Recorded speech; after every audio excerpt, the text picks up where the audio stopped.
Selamat siang rekan-rekan semua. Dari hasil respon FAQ yang kita kirim beberapa hari yang lalu, ternyata hampir semua pertanyaan itu dialami dan dihadapi oleh rekan-rekan proyek. Jadi oleh sebab itu kami putuskan untuk membuat video tutorial tentang kiat menghadapi panggilan terhadap penegak hukum. Nanti untuk kesempatan selanjutnya kita akan persiapkan juga permasalahan lain seperti permasalahan kontraktual dan persoalan kerja tambah kurang.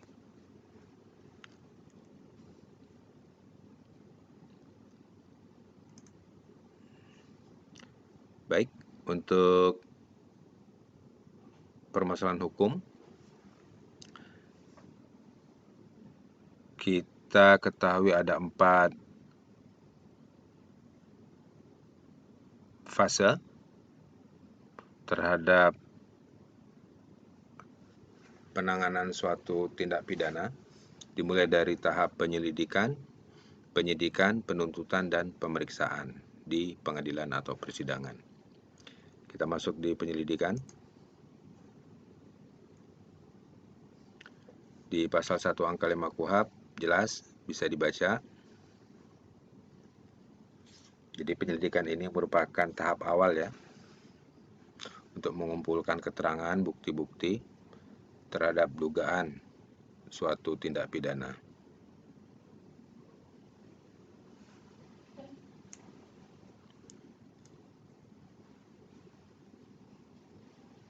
Dapat kita teruskan, dibaca.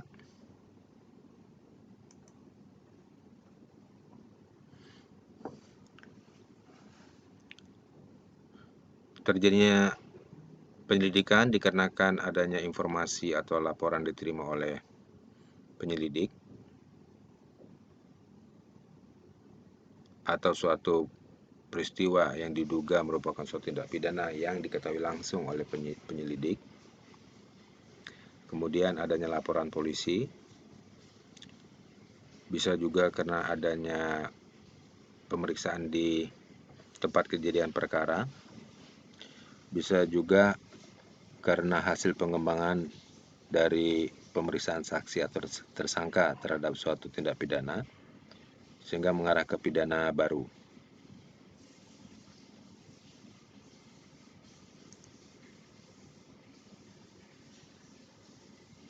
Ini jelas ya,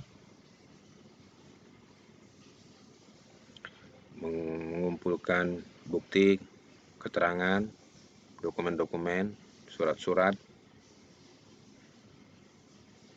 Ini dalam rangka untuk ditelaah lebih lanjut apakah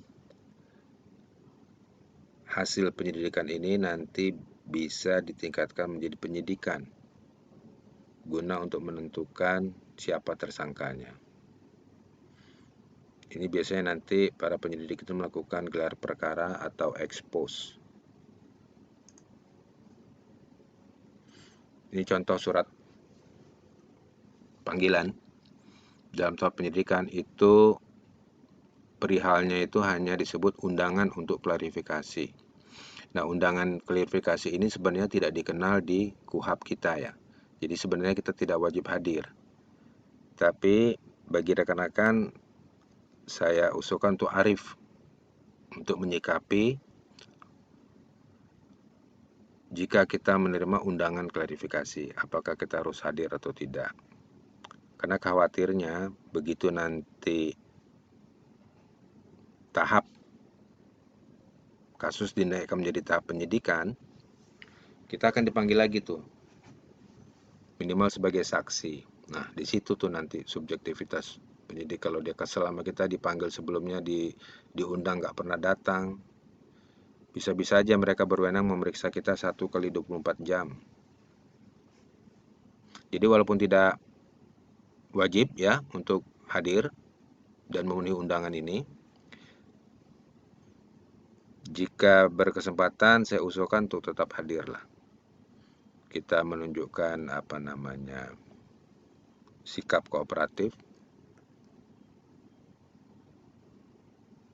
Lihat di undangan ini tidak ada tulisan pro justisia atau untuk keadilan. Jelas? Sekarang ke penyidikan. Ini juga jelas di pasal 1 angka 2 KUHP. Intinya untuk menemukan siapa tersangkanya, menjadi suatu tindak pidana menjadi lebih terang.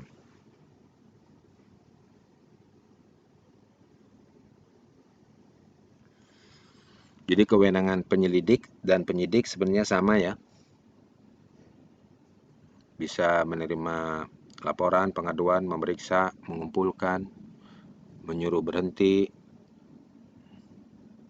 Kalau penyelidik tidak bisa melakukan penahanan, akan tetapi bisa membawa si terperiksa untuk menghadap ke penyidik. Yang bisa melakukan penahanan hanya penyidik, termasuk melakukan penyitaan.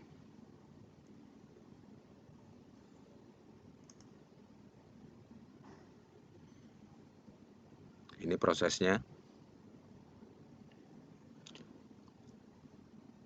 Tindakan pemanggilan, penangkapan, penahanan, penggeledahan, penyitaan itu dapat dilakukan oleh penyidik. Termasuk untuk menjemput paksa. Kalau kita sebagai saksi sudah 3 kali berturut-turut dipanggil tidak hadir, bisa dijemput paksa. Nah, apabila berkas sudah lengkap, penyidik akan membuatkan resumenya, menyusun berkas perkara dan melimpahkannya ke kejaksaan.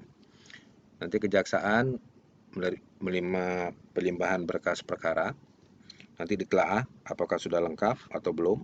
Itu nanti ada formulirnya juga yang kita kenal dengan istilah P17, 18, P19. Itu apabila kurang lengkap atau tindak pidananya kurang tersusun rapi, itu biasa disuruh perbaiki. Namun apabila sudah lengkap, nanti menjadi P21 namanya.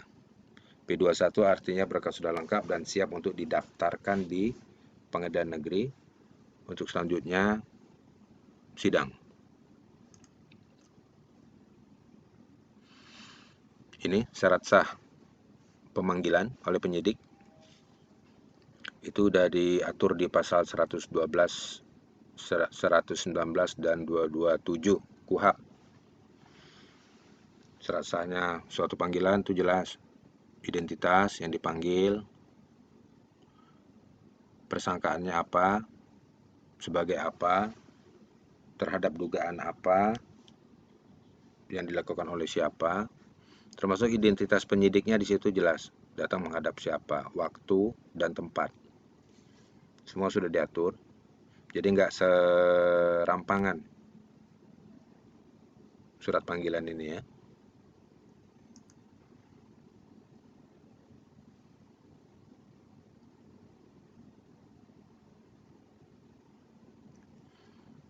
Ini tersangka. Itu jelas kalau kita sebagai tersangka di situ disebut selaku tersangka terhadap dugaan apa. Kalau saksi tertulis kita sebagai saksi terhadap siapa tersangkanya. Di situ disebut tuh nanti. Nah, yang menarik untuk saksi sejak tahun 2010 itu Mahkamah Konstitusi itu memperluas. Jadi saksi bukan hanya orang yang mendengar atau melihat langsung, tapi orang yang mempunyai pengetahuan terkait dengan terjadinya tindak pidana. Ini jelas. Nanti rekan-rekan kalau tertarik dengan materinya dapat japri ke saya, akan saya kirimkan.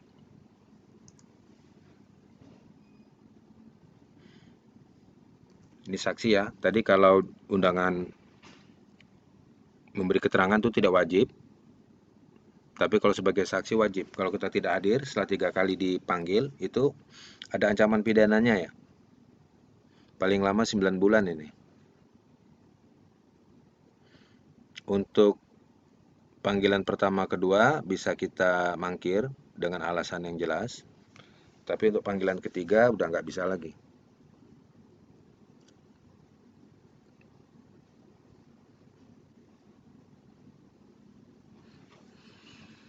Oke, clear sampai di sini?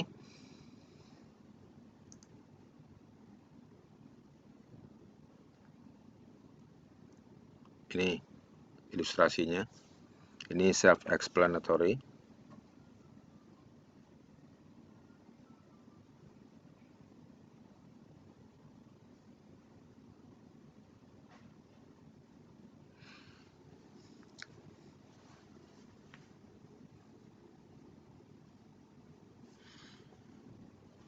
Ini kita lihat yang terakhir ini. Ada surat perintah membawa, artinya dijemput paksa kita kalau nggak hadir nih. Ini yang terakhir nih, penerimaan.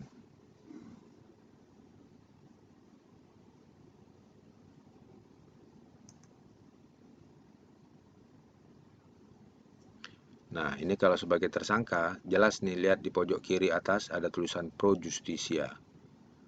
Atau kalau KPK biasanya menggunakan istilah untuk keadilan. Itu artinya sama aja itu. Ini jelas nih, di surat panggilan ini semuanya terpenuhi. Dasar pemanggilannya apa, alasan pemanggilannya terkait dengan tindak pidana apa, pasal berapa yang dipersangkakan, status kita bagaimana, apakah saksi atau tersangka atau ahli, waktu dan tempat pemeriksaan, jelas ditandatangani dan dicap oleh penyidik. Identitas penyidik juga jelas. Nah, pro justisia ini berdasarkan setelah adanya sprindik ya, surat perintah penyidikan. Itu di pasal 8 dan 75 KUHP itu diatur. Jadi sebelum melakukan penyidikan itu ada surat perintah penyidikan terlebih dahulu, namanya sprindik. Kalau yang penyelidikan sprinlindik biasanya.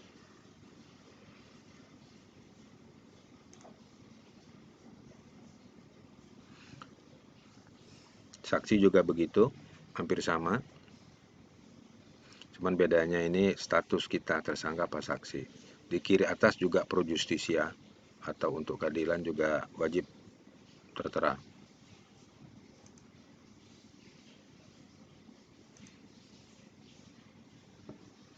Nah, untuk pendampingan penasihat hukum, kalau kita sebagai saksi itu tidak berhak dan tidak wajib untuk mendapatkan pendampingan penasihat hukum. Yang berhak mendapatkan pendampingan penasihat hukum itu hanya tersangka atau terdakwa.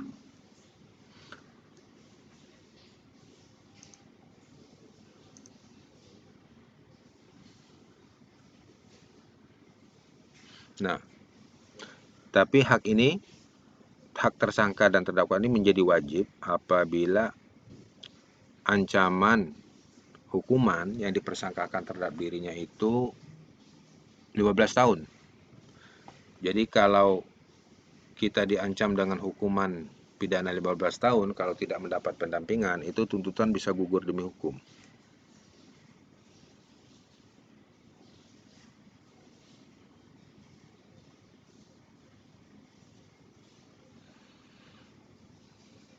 Ini jelas.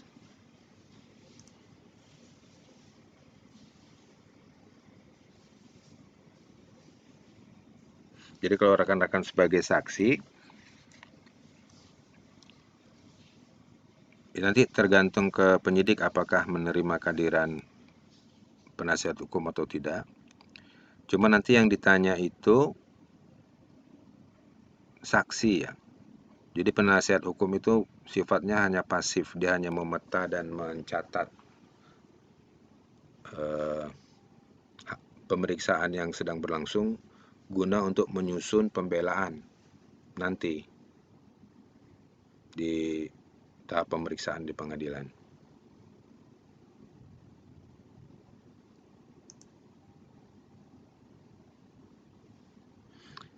Ini yang 15 tahun wajib didampingi oleh penasihat hukum ya.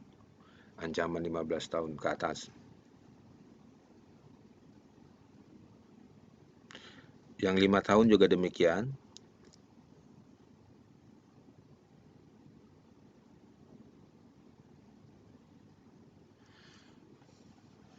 Kalau tidak mampu, nanti bisa meminta ke penyidik untuk menunjuk penasihat hukum terhadap kita.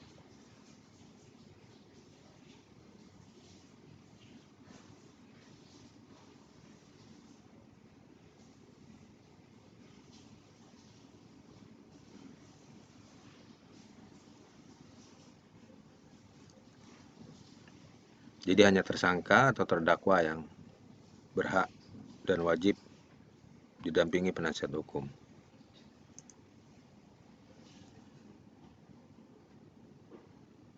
Nah, penasihat hukum sendiri itu tidak dapat melakukan intervensi, tidak dapat menjawab langsung, itu hanya sebatas memberikan advokasi, bersifat kooperatif,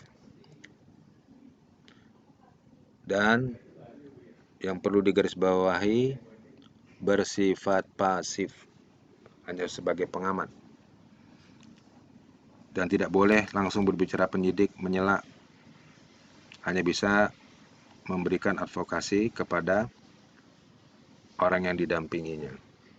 Jadi buat rekan-rekan, jika memberikan keterangan sebagai saksi, jangan sampai nanti hal-hal yang tidak perlu untuk dikonsultasikan jadi konsultasi. Misalnya ditanya alamat, ditanya umur, itu kan sudah bisa jawab sendiri. Jadi yang kira-kira menyangkut permasalahan hukum atau peristiwa pidana yang ragu bisa dikonsultasikan terlebih dahulu sebelum menjawab atas pertanyaan penyidik. Demikian rekan-rekan. Jika ada pertanyaan lebih lanjut bisa di email atau japri. Nanti kita juga kirim materinya dan akan kita jawab pertanyaannya. Demikian, semoga bermanfaat. Assalamualaikum warahmatullahi wabarakatuh.